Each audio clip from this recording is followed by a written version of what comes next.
Dios te bendiga, tu hermana y amiga Yuberkis Cordero. Y hoy vamos a continuar, ¿verdad?, con una pregunta que nos hicieron y que empezamos a contestar en el video anterior. Y la pregunta que se nos hizo es que si todos los pecados tienen perdón o son perdonados por Dios para aquellos que se arrepienten. Y bueno, en el video anterior comenzamos y dimos respuesta a esta pregunta, pero había una parte que dejamos para hoy y es hablar acerca del pecado de la blasfemia. Y entonces dimos un tópico, pero vamos hoy a desarrollarlo ya directamente.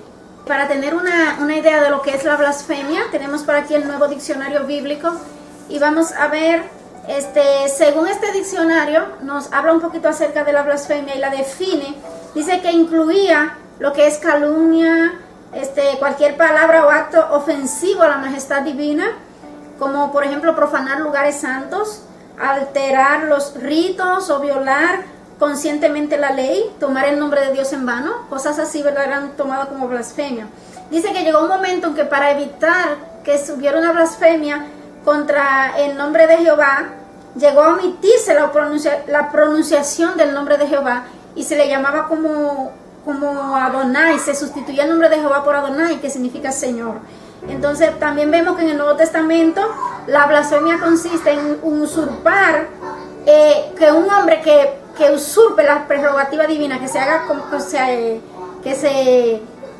divino, que diga que él es divino, ¿verdad que sí? Dice que los enemigos de Jesús lo acusaron de blasfemia, porque como Jesús era el Hijo de Dios y ellos no lo reconocían, ellos veían a Jesús como un blasfemo, lo veían como que estaba haciéndose divino sin serlo, porque ellos no lo reconocían así.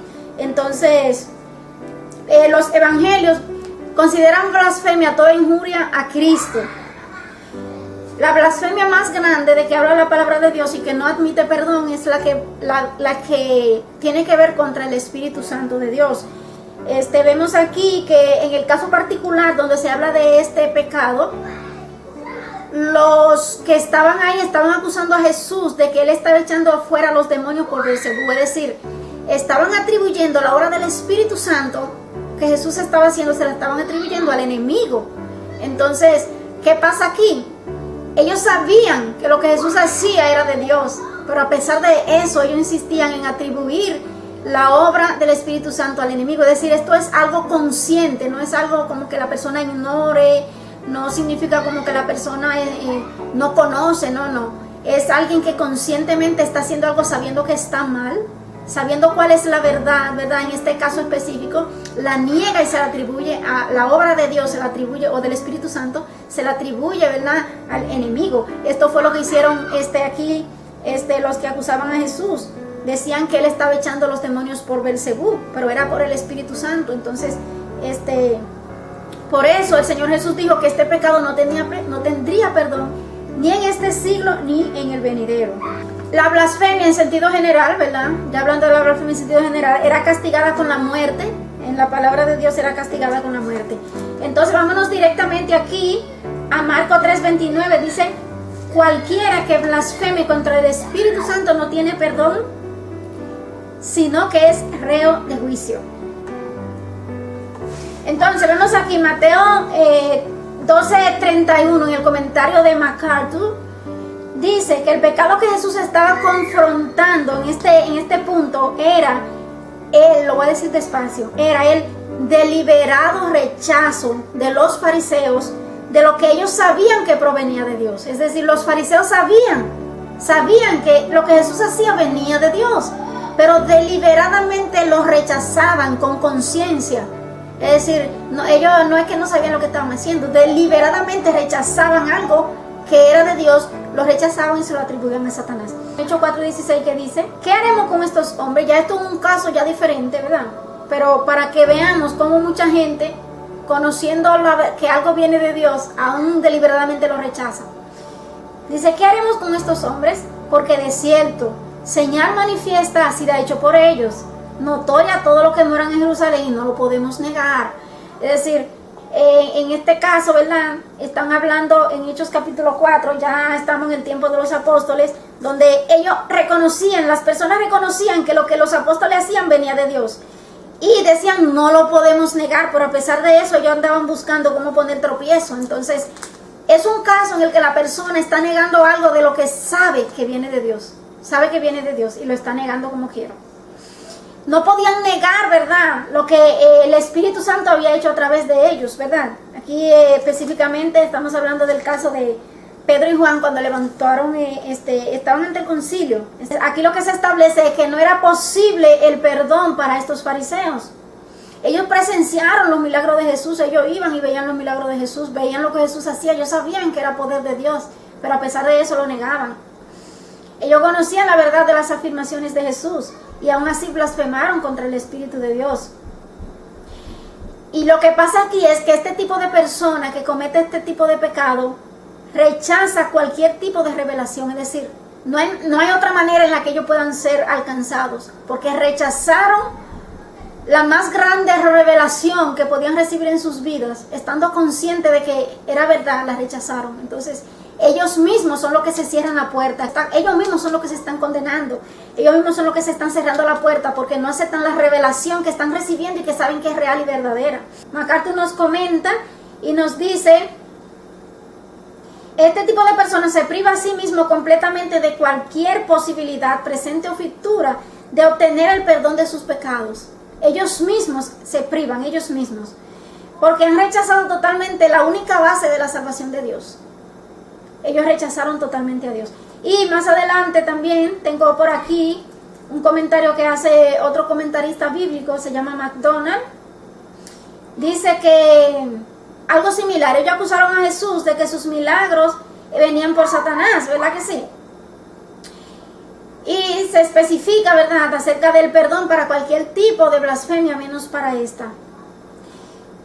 Se puede hablar en contra del Hijo de Dios, no se debe, ¿verdad?, pero la gente lo hace. En contra de Dios, pero el que lo hace en contra del Espíritu Santo no tiene perdón.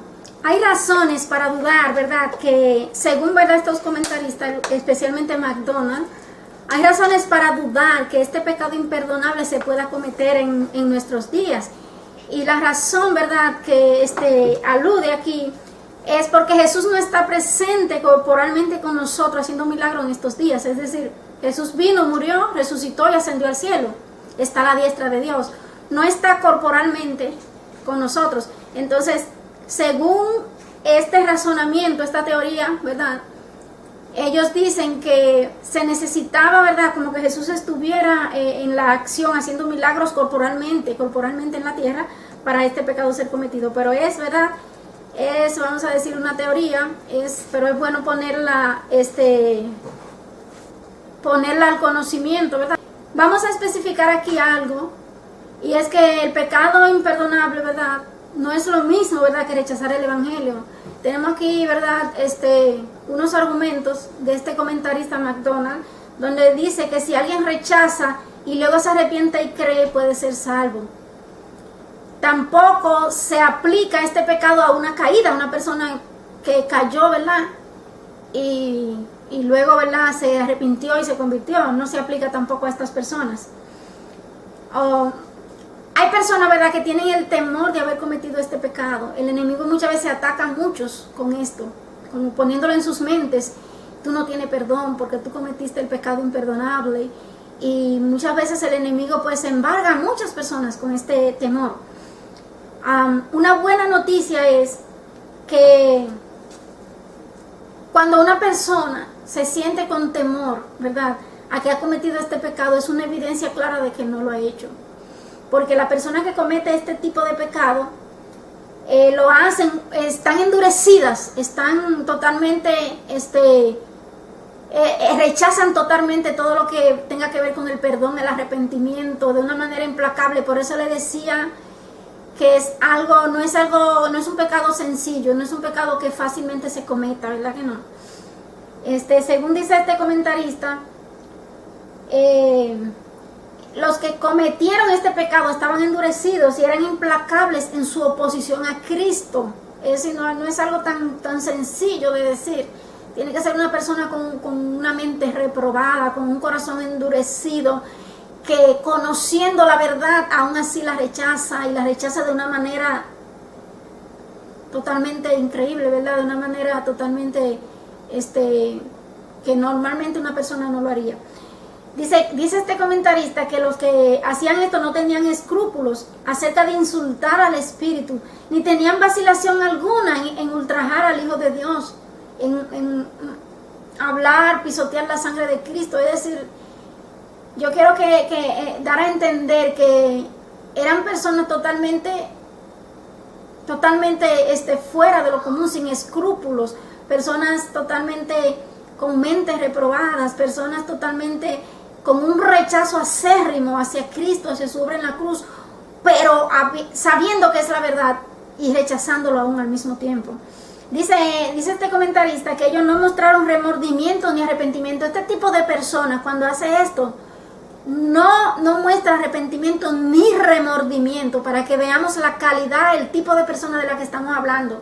Cuando una persona siente temor de que ha cometido este pecado y se siente con temor, no lo ha cometido, porque las personas que lo hacen no tienen remordimiento, no se arrepienten, no sienten remordimiento, no, son personas totalmente cautivadas, son personas totalmente yo diría que tienen la simiente del enemigo en su corazón, en su mente, están totalmente satanizadas. Eso lo añado yo. Entonces no hay por qué tener temor. También, como acabamos de decir ahorita, que hay una teoría de que posiblemente este pecado no se pueda cometer en nuestros días porque Jesucristo no está corporalmente con nosotros. Dice que incluso, porque sabemos que son teorías, ¿verdad? Que son interpretaciones. Dice, incluso si este pecado se pudiese cometer en esta época, la inquietud en tu corazón y el temor de haberlo cometido es una evidencia de que no lo has hecho. Y yo quiero enfatizarlo para que no te dejes poner temor del enemigo en tu mente. El enemigo recuerda que el enemigo a través del temor abre una puerta para entrar a ti. Cuando nosotros tenemos miedo, eso es una puerta que estamos abriendo. Y el miedo, el temor persistente abre una puerta al enemigo. El enemigo la va a aprovechar y va a empezar a poner cosas por ahí. Eso va a ser como un medio para que el enemigo te ataque. Entonces, ¿qué debemos hacer? Todos los días tenemos que orar, cerrar toda puerta de temor y de miedo, reprender al enemigo y ordenarle en el nombre de Jesús que no siga poniendo pensamientos contrarios y pensamientos negativos y cosas mentirosas en nuestras mentes. Tenemos que ordenarle en el nombre de Jesús que se vaya. Pero para hacer eso, primeramente necesitamos acudir a Jesús.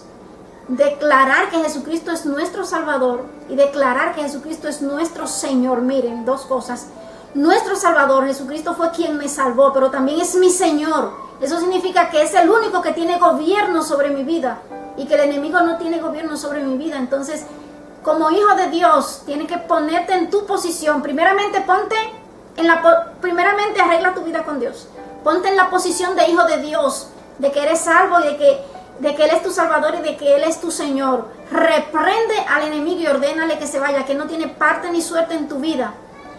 Que Jesucristo es tu único Salvador y Jesucristo es tu único Señor, lo que significa que Jesucristo gobierna toda la parte de tu ser, incluido tu cuerpo, tu espíritu, tu alma, tu mente, tus emociones, tus sentimientos, todo, tu consciente, tu subconsciente. Ponlo bajo el señorío de Cristo y reprende al enemigo. Todo temor se va a ir en el nombre de Jesús. Así que yo espero que haya sido de bendición para tu vida en este momento. Y que tú lo compartas, ¿verdad? Para que pueda ser de bendición a otros y también para evangelizar a otros. El propósito de nosotros es predicar el evangelio del Señor y llevar, ¿verdad?, una palabra directamente de Dios a las vidas para edificar y para derribar lo negativo y para edificar el reino de Dios en cada vida y en cada corazón. Así que Dios te bendiga, como siempre, derribando fortalezas y edificando el reino de Dios en tu vida y en tu corazón. Dios te bendiga grandemente.